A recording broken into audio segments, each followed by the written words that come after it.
Hello, welcome to another unedited video. Welcome to the Rosy Life. Thank you all my new subscribers. Welcome. So happy that you're here. So happy that you guys are finding the Rosy Life, joining in. Come on in. Take a seat. Let's have a wonderful chat because we are here to free your mind and follow your heart so you live a life that you love and already deserve and are already worthy of abundance. And that's why I talk about things like how to make money without working for it, knowing that you already are love itself, not seeking for love because you are already that thing. Love, money, health, wealth, the career, all of it. You already are it. And I know it might take you a minute to wrap your mind around it and that you already are all those things, but that's okay. You just keep returning and reminding yourself that I already am everything, even if I don't feel it, even if I don't believe it, even if I don't see any evidence.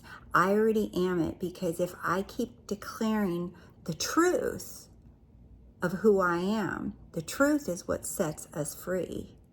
And the truth, remember, the truth does not need evidence. The truth does not need belief. It does not need self-concept work. It does not need any of it, because the truth is the truth. And whatever you do around it, on top of it, that's all up for grabs. You can do it. You can work on your self-concept. You can do all those things, but you're never going to get to a point where you worked your way to deserving the truth, to deserving your desires, your manifestations, because you already deserve them. So if you would like to do the extra work, go right ahead. Go right ahead. You can do it for fun, but you already deserve it. It's already yours right now. That's what the Rosy Life is doing more and more, and that's what we keep teaching, is that you already deserve it. You've arrived. Like when you put your address in your phone to get someplace and it says, you have arrived. Well, that's what it is it's done, creation's finished, you already have it, you've arrived, you're already there. So anything that you do is just extra. And it's not good or bad, it's just extra. And it's not required. So today I want to share with you a little story. And it's about, for those of you who feel like there's utter silence, cricket, no movement, and that that's what you're observing, okay, with your physical eyes. Even though you've been affirming or assuming and all those things, right? And you are putting your awareness on that who you are is God, okay? All beautiful, all right? But this I want to share with you because I want you, because I see this a lot with different clients, and I also saw it, with myself. So everything I share on here, you guys, is because hello, else like I have a collection of t-shirts and hats and keychains from all this stuff that I talk about. That's why I can talk about it, because I've been there. Okay, I've been there, and and I share with you in all my videos, right? Because a lot of you say, well, how did you get out of it? That's what I do in every video. I'm sharing with you everything. There's no secrets, right? I'm not selling secrets. I freely open up and share everything on this video because it's all ours. It doesn't belong to one person to sell. It's all ours. So, and if you do like any of my little mini courses or whatever, that's just to focus in on a certain topic for an hour, right? And those are the three topics that I see people struggle with. Like the one, if you are asking questions about how do I get more into the I am, it's like it's by understanding what it is that you're declaring I am, right? It's like understanding reality creation. That's the one. And then the 3D in me is understanding that the 3D is not your enemy for you to tell to F off. Like somebody made a comment and they said it just left them more mad. And then the last one is it's all good, right? That everything you're looking at is good. There's nothing wrong. And everything that you're looking at is actually part of your unfolding. So anyway, but I also talk about those things in all my videos. It might be a little more spread out in this video, that video, whatever, and those are just concentrated. So, okay, so the scripture that I want to share with you guys today, I actually heard it on a show about Jesus called The Chosen, and I thought it was so cute and so powerful. So, sorry, I have a little thing in my throat. It's Isaiah 139:8. Isaiah 139:8. It says, if I go up to the heavens, you are there. If I make my bed in the depths, you are there. So the heavens is your divine imagination, is when you go in within and you imagine all the things that you desire is a kingdom of heaven, right? And it says, if I go up within, you're there. You find your I am, right? You feel close to it.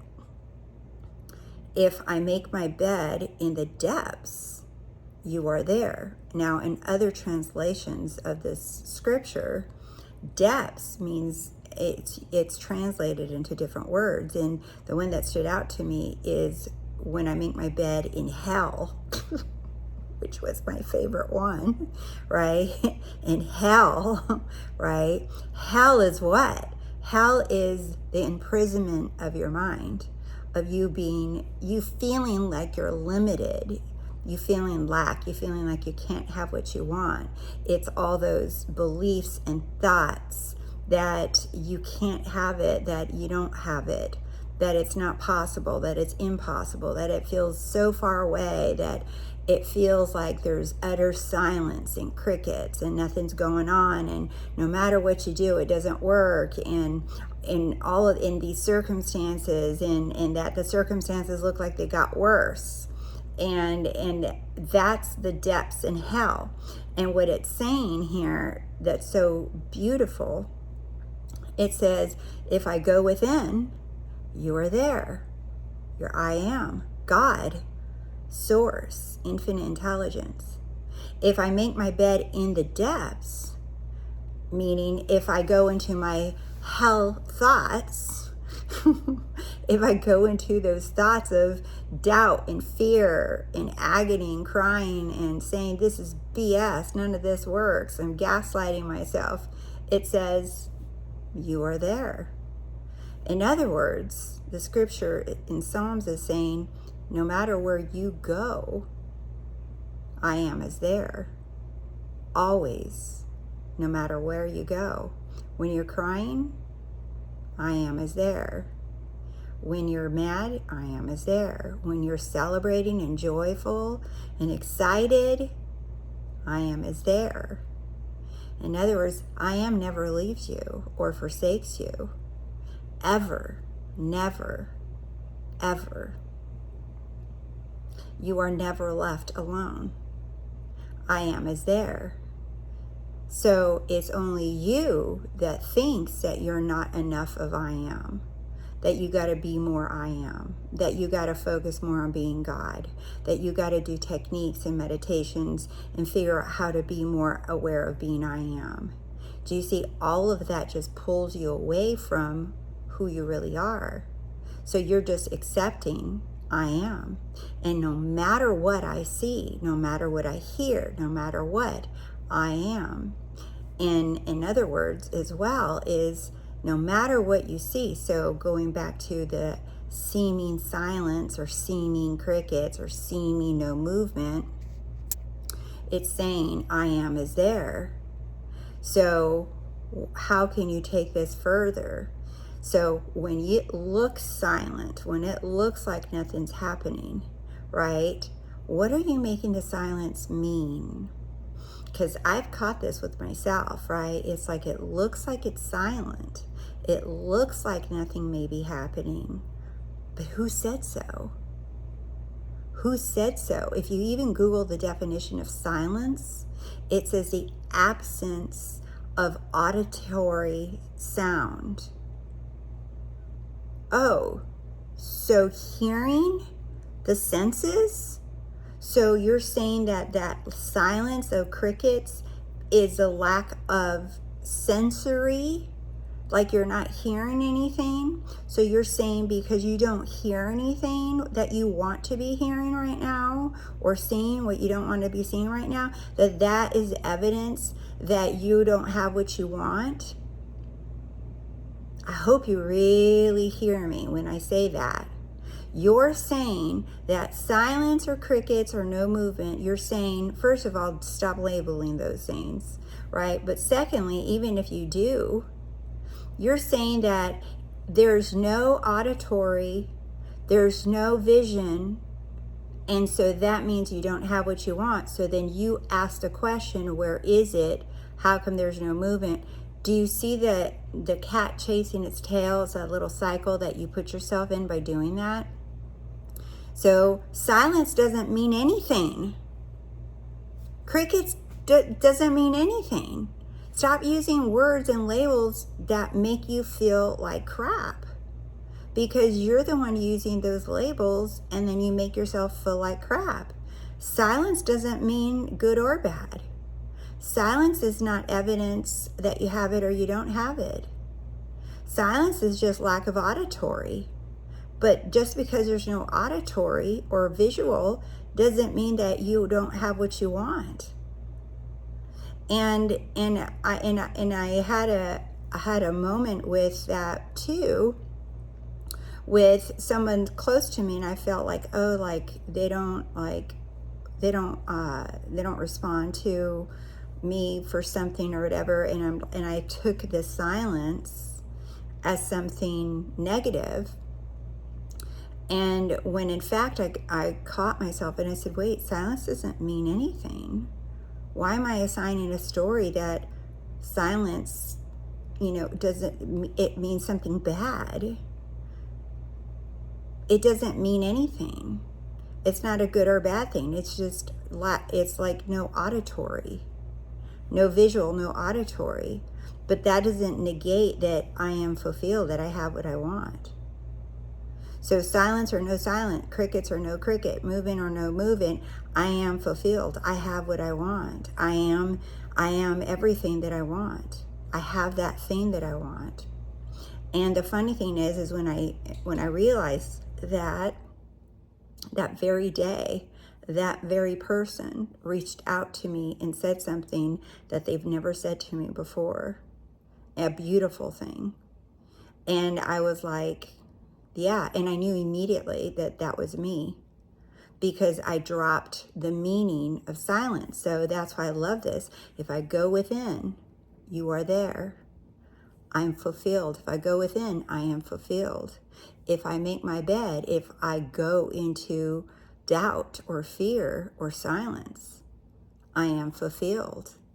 No matter what's happening, no matter where I go, within my imagination, or if I look out into the 3D, I am fulfilled. You are there. My wishes fulfilled are there. My wishes fulfilled are here now. My wishes fulfilled are within imagination. My wishes fulfilled are everywhere. I am in them all the time. The 3D sensories are not evidence that I have it or I don't have it. I decide. Even when you have a desire, even when you have a physical desire manifested, right? You think that thing showing up is the evidence that you are fulfilled, that you did it right. You still, even when it's there, you are still the evidence that you have it. That thing is not the evidence that you have it. You're still the evidence. That's what it's saying when I go up to the heavens. I know I have it. I know you're here. It doesn't matter if I see it or don't see it. If I hear it, I don't hear it. If I feel it, if I don't feel it, you are there. You are there. Your desires are there. They're always there. So I just wanted to come on here and share that with you and ask you, are you making things, whether it's silence or no movement or whatever, are you labeling that there? Drop the labels and say it's always working. I see it working because it's always working. I heard this little clip from Bashar one time, and he said to someone that was asking for, she says, oh, I go within and ask my inner guidance for help to show me what I'm missing or what I'm doing wrong or what I need to let go of or what belief I need to let go of. And he said, the only reason that you're asking, he says, is because all the help that you can possibly want, all the help, all the signs or whatever that you could possibly want are already there. He says, so when you ask, what you're really asking is for more willingness to see it. You're asking for more willingness to see what's already there, because all the help, all your desires are already there. So you're really just saying, I want more willingness to see it. In other words, everything you want is already there. So asking for help, asking for your higher self, show me what belief to let go of. Do this, do that.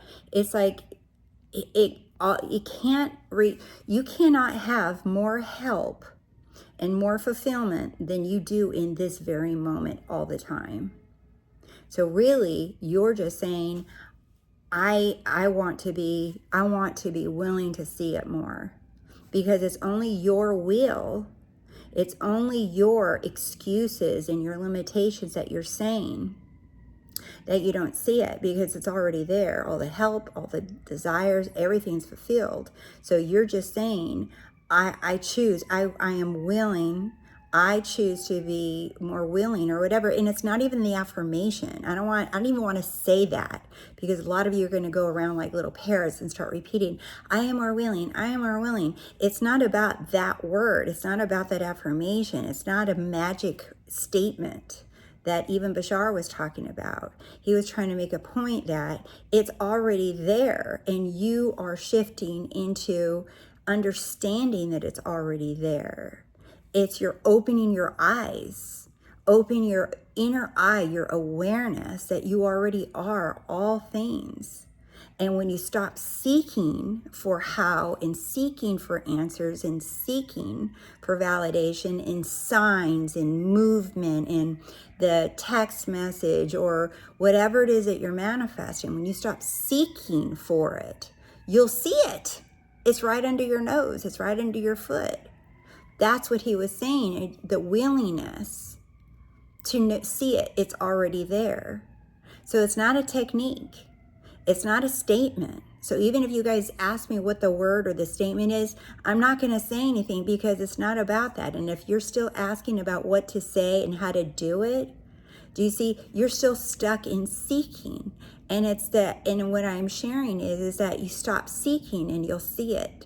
When you stop seeking, you're saying, I have it. But when you're seeking, you're saying, I want it. So you can't have what you want, because if you got it, if you kept wanting, then if you kept wanting and all of a sudden it appeared, then you would no longer be wanting it. And that would mean that some external power had the authority to give it to you.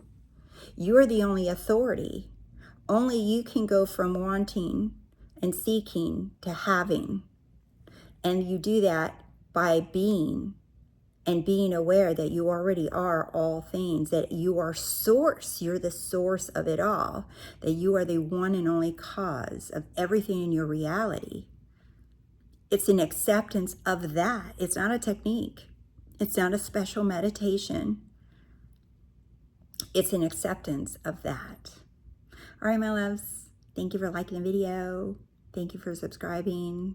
I love you guys, and I'll see you soon.